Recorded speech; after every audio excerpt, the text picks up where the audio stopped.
बहुत समय पहले एक छोटे से गांव में रोहन नाम का एक लड़का रहता था। रोहन बहुत ही जिज्ञासु और साहसी था। वह हमेशा नई चीजों की खोज करने में दिलचस्पी रखता था और अक्सर जंगल के पास खेलने जाता था। एक दिन जब वह जंगल में खेल रहा था, उसने एक पुराना और धूल भरा बक्सा देखा। बक्सा बहुत ही अजीब और रहस्यमयी लग रहा था और जैसे ही रोहन ने उसे खोला, उसकी आंखें चमक उठीं। बक्से के अंदर एक जादुई बॉल थी जो हल्की हल्की रोशनी बिखेर रही थी। रोहन ने बिना सोचे समझे उस बॉल को उठा लिया और उसे अपने घर ले आया। जब उसने बॉल को ध्यान से देखा तो उसे बॉल पर कुछ अजीब निशान दिखे। रोहन ने बॉल को घुमाया और तभी कुछ जादुई हुआ। बॉल के भीतर से एक चमकदार रोशनी निकलने लगी और अचानक एक छोटी सी परी प्रकट हो गई। परी का नाम था तारा और उसने रोहन से कहा, ये जादुई बॉल बहुत शक्तिशाली है।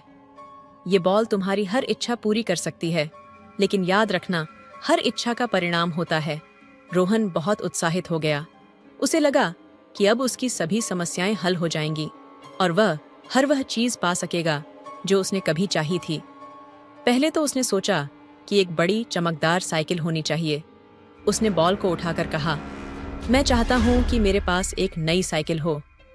रोहन की बात पूरी होते ही उसके सामने एक चमकदार लाल साइकिल प्रकट हो गई। वह खुशी से उछल पड़ा और तुरंत साइकिल पर सवार होकर गांव की गलियों में दौड़ने लगा। लेकिन जल्द ही उसे समझ में आया कि साइकिल बहुत भारी है और उसे चलाना मुश्किल हो रहा है।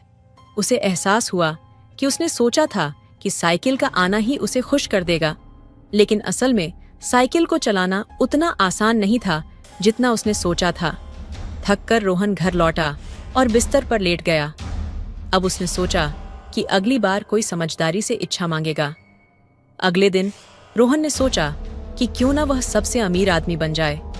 उसने बॉल को फिर से उठाया और कहा, मैं दुनिया का सबसे अमीर आदमी बनना चाहता हूँ। जैसे ही उसने ये कहा, उसके चारों ओर ढेर सारे सोने और चांदी के सिक्के प्रकट हो गए। उसके घर के हर कोने में धन और दौलत फैल गई। पहले तो रोहन बहुत खुश हुआ, लेकिन जल्द ही उसे एहसास हुआ कि इतना धन उसके लिए मुश्किलें पैदा कर रहा है।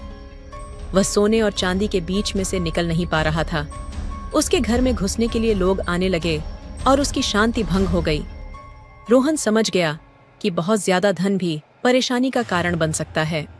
फिर एक दिन रोहन गांव के किनारे पर बैठा था और उसने देखा कि कुछ बच्चे फुटबॉल खेल रहे हैं। बच्चे खुश थे, जोर जोर से हंस रहे थे और खेल का आनंद ले रहे थे।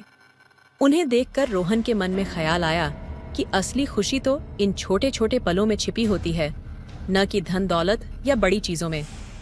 उसने फैसला किया कि अब वह बॉल का सही उपयोग करेगा। वह घर गया और तारा को बुलाया। उसने कहा, तारा, मुझे अब समझ में आ गया है कि सच्ची खुशी बाहर की चीजों में नहीं, बल्कि दिल की शांति और दोस्तों के साथ हंसी मजाक में होती है। मैं चाहता हूँ कि मेरी आखिरी इच्छा ये हो कि मैं हर दिन खुश और संतुष्ट रहूं। तारा मुस्कुराई और बोली, रोहन, तुमने सही रास्ता चुना है। ये जादुई बॉल सिर्फ इच्छाओं को पूरा करने के लिए नहीं है, बल्कि ये सिखाने के लिए है कि असली खुशी कहाँ छिपी होती है। तारा ने अपनी छड़ी घुमाई और बॉल गायब हो गई। अब रोहन के पास कोई जादुई बॉल नहीं थी, लेकिन उसके दिल में एक नया सबक था।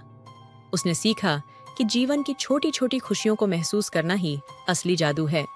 वह अब जान चुका था कि जादू सिर्फ किसी बॉल में नहीं, बल्कि हमारे अंदर ही होता है, और सही नजर से देखो तो पूरी दुनिया ही जादुई है।